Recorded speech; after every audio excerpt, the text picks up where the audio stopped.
My name is Maria Mitchell, and I'm from a small town in Ohio where everybody knows your business, whether you like it or not. I'm the kind of person who keeps things together, bills paid, promises kept, no fuss. At least that's who I thought I was until one morning when my phone buzzed so loud it felt like a punch to the chest. A bank alert stared back at me, cold as ice.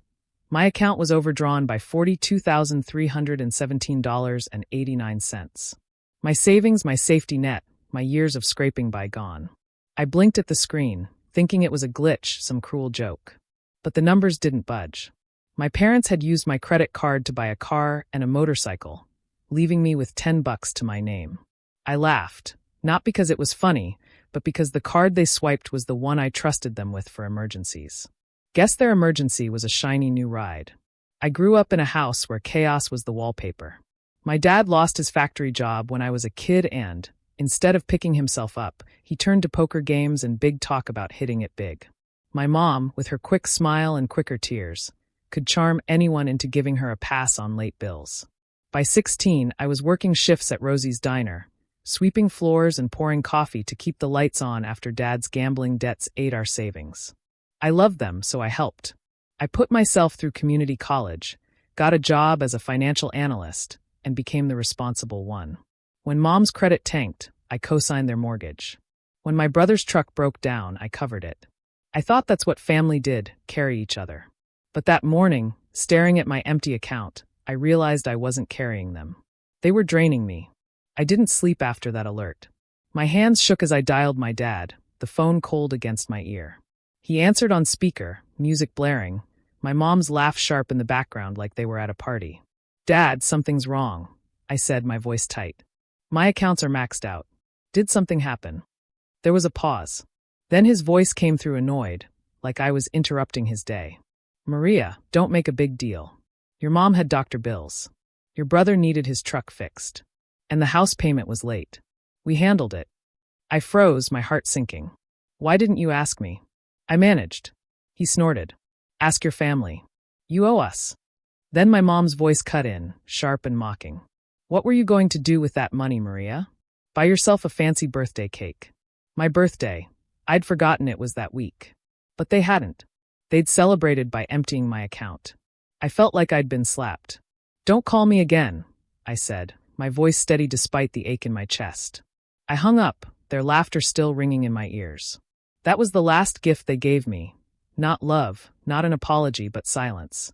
A deep, ugly silence that told me who they really were. I didn't cry. I got to work.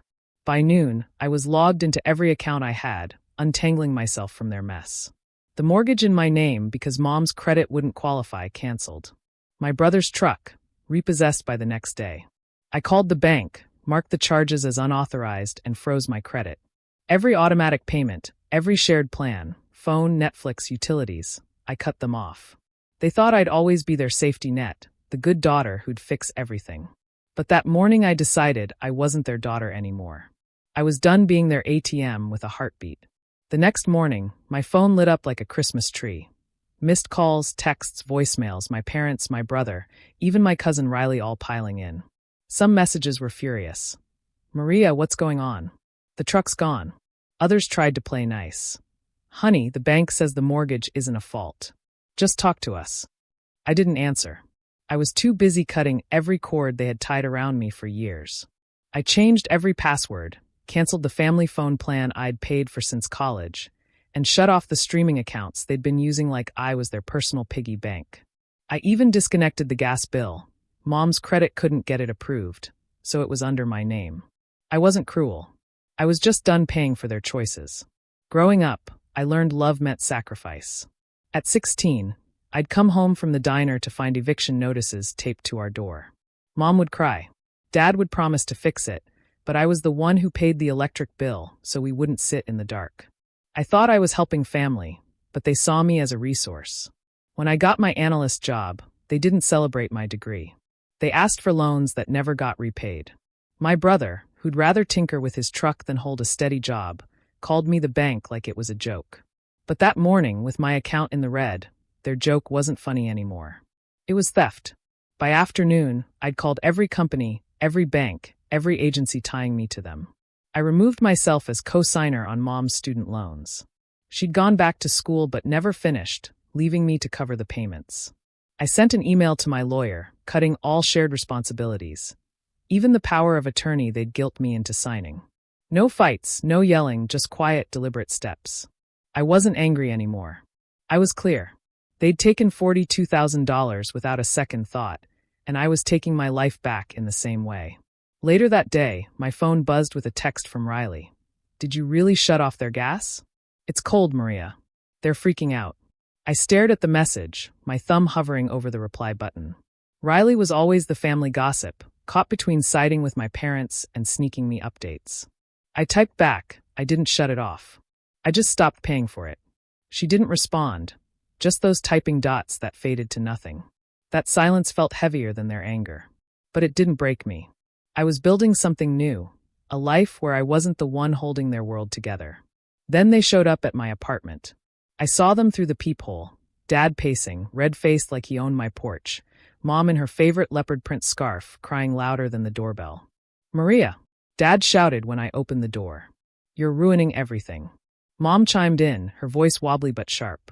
"We trusted you. How could you do this to us?" I sat on my couch, sipping coffee from a mug they'd given me years ago. It said #1 daughter.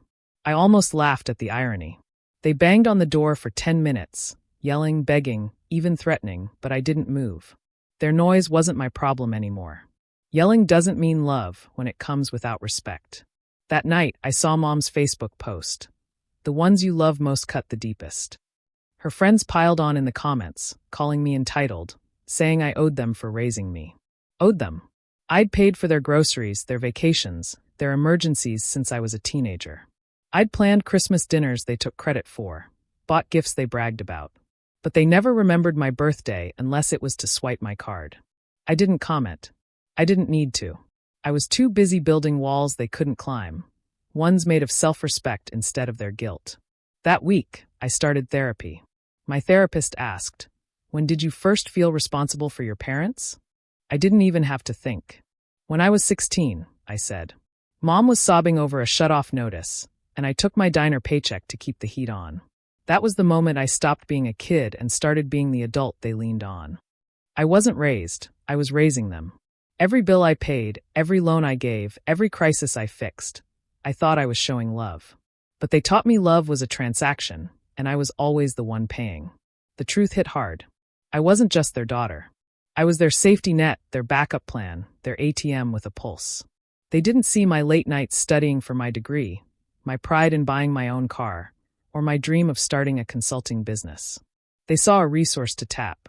When they took that $42,000, it wasn't about the money. It was about how easily they did it. No guilt, no hesitation, just a cold assumption that my life belonged to them. That betrayal burned, but it also lit a fire. I wasn't going to be their fixer anymore. My cousin Riley kept texting, forwarding family group chat screenshots. They had renamed it without me, but the messages were all about me. "Maria's heartless," my brother wrote. "We gave her everything and she bailed. Everything." I grew up dodging bill collectors, watching Mom fake tears to delay payments, hearing Dad call his gambling debts bad luck. I turned those years of survival into a career, a savings account, a life I built from scratch.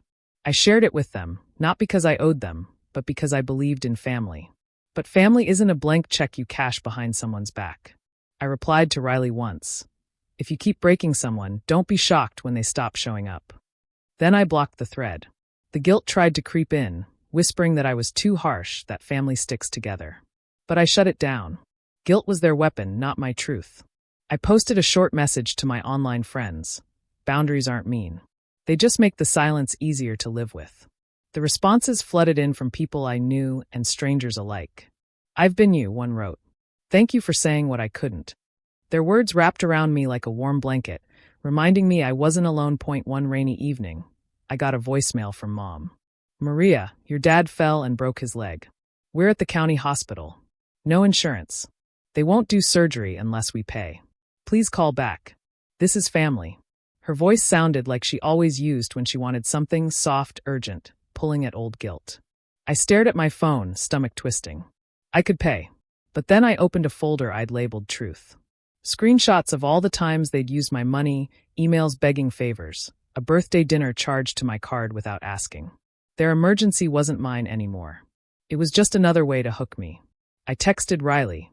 Tell them I hope he heals, but I'm not hurting myself to fix their pain. No reply. Silence. And for once, that silence felt freeing. I lit a candle, made tea, and sat quietly. I wasn't waiting for their next crisis. I was living for me. A few weeks later, I went to my cousin Hannah's wedding in a barn outside town. The air smelled of hay and flowers, lights twinkling in the Ohio sky. I went because Hannah mattered. She had always seen me as Maria, not a problem to fix. I wore a black satin dress, not mourning, but to show I wasn't the girl they could guilt anymore. My head was high, my heart steady. I wasn't there to fix anything. I was there to enjoy life. Mom and Dad were there. Mom's eyes scanned me, probably judging. Dad limped more than he needed, his tuxedo too big. They weren't warm. They were waiting for me to crack. I didn't. I laughed with Hannah's friends, clinking glasses, feeling like I belonged. Mom walked by and said softly, "You look different." "I am," I said, calm and firm. "I'm here for Hannah, not you," I added. Her face froze. I wasn't her rescue anymore. I was untouchable. During the toast, Dad expected me to smile or nod. I didn't. Peace doesn't come from pretending nothing happened. It comes from choosing not to carry their pain anymore.